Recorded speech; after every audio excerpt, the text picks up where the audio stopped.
이재용 부회장의 상속세, 삼성이 나라에 해준 게 얼만데 그렇게 뜯어가냐?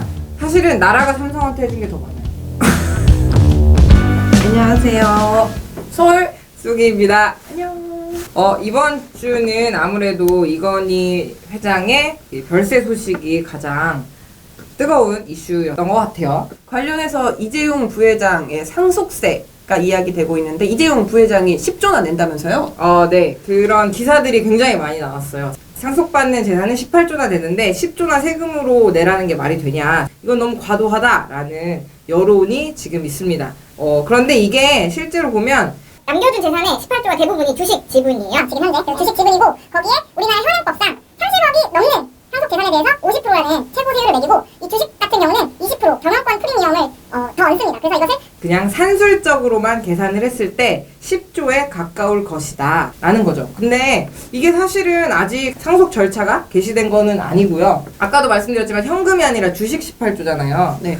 상속액을 낮추려면 주식을 평가절하, 그러니까 주식값을 내리거나 세금 낼 때 공제받는 거 아시죠? 네. 이 여러 가지 공제 혜택들이 있는데 공익재단에 주식을 이제 출연을 하면 그 돈에 대해서는 또 세금을 내지 않아도 됩니다. 여러 가지 공제 혜택도 있을 거고 주식이 아직 평가도 어떻게 되지 않았기 때문에 10조가 될 거라는 산술적인 계산은 가능하나 아직 시작된 것은 아니다. 주식 가치를 의도적으로 내리면 그거는 주가 조작 아닌가요? 불법 아닌가요? 최근에 이 이재용 부회장하고 주식 가치를 의도적으로 평가절하한 삼바 말고 삼성 바이오로직스의 주식을 내린 이 사건을 가지고 이재용 부회장이 재판 중에 있어요.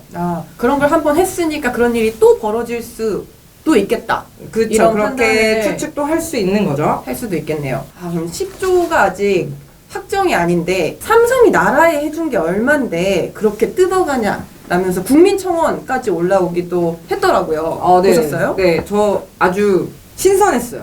모두가 삼성이 네. 상속세금을. 네, 걱정해 주시니까. 근데 삼성이 아니라 이재용 부회장이 내는 그쵸, 거죠? 그쵸. 여기서 분리해서 좀 봤으면 좋겠는 거는 상속세를 내는 건 삼성그룹이 아니라 상속받은 이재용 부회장 및 상속인들입니다. 뭐 딸도 있고 배우자도 있겠죠. 그래서 삼성하고는 사실 관계가 크게 없어요. 네, 지금 사람들은 삼성이 나라에 해준 게 얼마인데 이것도 가져가냐 이런 반응도 좀 있는 것 같아요. 근데 사실은 나라가 삼성한테 해준 게 더 많아요.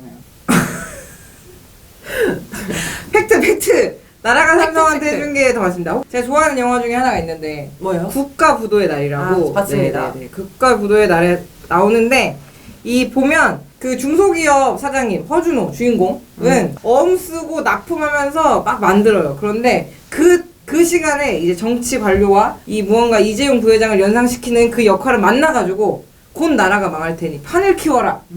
나라가 망할 때 돈을 벌어야 한다. 네네네. 그런 얘기를 하죠. 사실 삼성이 97년 이전에 이렇게까지 몸집이 크진 않았습니다.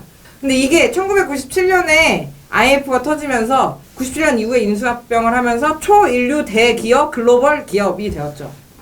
몸집이 어마어마하게 커진 거예요. 이렇게 한번 인수합병의 기회를 줬었고, 두 번째는 70년대 또 위기가 전에 있었거든요. 그때 경제 위기 때도 외국에서 차관들을 들어와요. 차관. 돈을 빌려오는 거죠. 투자를, 유상 차관을 가져오는데, 이 박정희 대통령이 기업 총수들 딱 모아놓고, 야, 이 차관은 줄 테니 잘해보시오! 라고 하면서, 그렇게 해서 기업을 키우게 됩니다. 나라는 기업에게 어려운 시기마다 기회를 주고, 성장할 수 있게 만들어줬었어요. 사실은 나라가 따지고 보면 삼성한테 해준 게 더 많다. 근데 지금 이 상속세 10조 아직 결정 안 된 이 10조 가지고 사실 우리는 10조라는 돈 본 적이 없잖아요. 그러니까 너무 커 보이고 세율이 좀 세계 몇이다 이런 얘기도 되고 있는데 정말 우리나라 상속세가 높은 편인가요? 세율만 보면 그렇습니다. 그러니까 OECD 국가 중에서 50%라는 최고세율을 갖고 있는 건 2등이에요. 일본이 1등이고. 그리고 전 세계적으로 상속세율을 낮추고 있는 수준이긴 한데 이거를 단순 비교하기도 사실 굉장히 어려워요. 왜냐하면 우리 같은 경우는 재벌이나 대기업한테 주는 공제 혜택도 굉장히 많은 걸로 알고 있어요. 공제를 받으면 명목세율, 그래서 숫자로 나오는 세율보다는 실효세율, 실제로 내는 세금의 금액이 훨씬 줄어들어요. 실효세율은 20% 후반대 왔다 갔다 한다 이렇게 나오더라고요. 그리고 실제로 다른 나라 세금 제도하고도 단순 비교하기도 어렵습니다. 왜냐하면 상속세가 없는 대신 다른 나라는 자본이득세라고 해가지고 재산을 소유한 것에 대해서 세금을 또 내기도 하거든요. 종합적으로 보고 평가를 해야 되는데 단순하게 상속세만 있었다라고 하는 것도 맞지 않고 실제로 그럴 거면 이전에 우리나라 박정희 대통령 때 상속세율 70% 넘었거든요. 네. 그런 때도 있었어요. 근데 그런 때랑은 비교를 잘 안 하잖아요. 아, 그래서 우리나라가 상속세를 많이 낸다 이야기하고 있는데 다른 나라를 보면 상속세 말고 다른 세금을 많이 낸다는 거죠? 네네네네. 뭐 삼성전자만 해도 사내 유보금이 사실 200조가 넘는다고 하더라고요. 사실 18조도 주식만 한 거고 얼마나 많이 가지고 있는지 우리는 모르잖아요.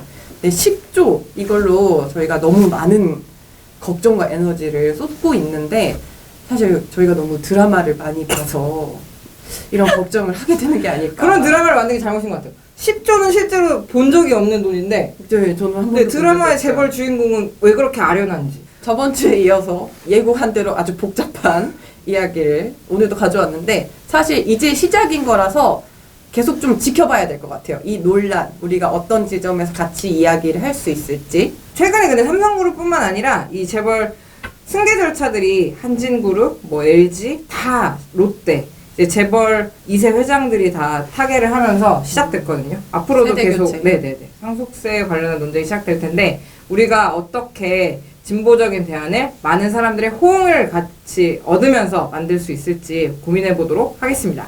다음 주에도 복잡한 사안으로 어려운 사안으로 만나요. 안녕. 그 상속세 드라마 보면 박신혜가 막 가정부 딸에 막 아, 학교에서 너무 맨날 돈 없다고 왕따 당하는데 맨날 김탄, 이민호 막 제국들이 상속자 걱정하고 앉아있다고. 그렇군요. 등장해서 신데렐라를 구해주는 그 뻔한 스토리에 항상 재벌이 나오죠.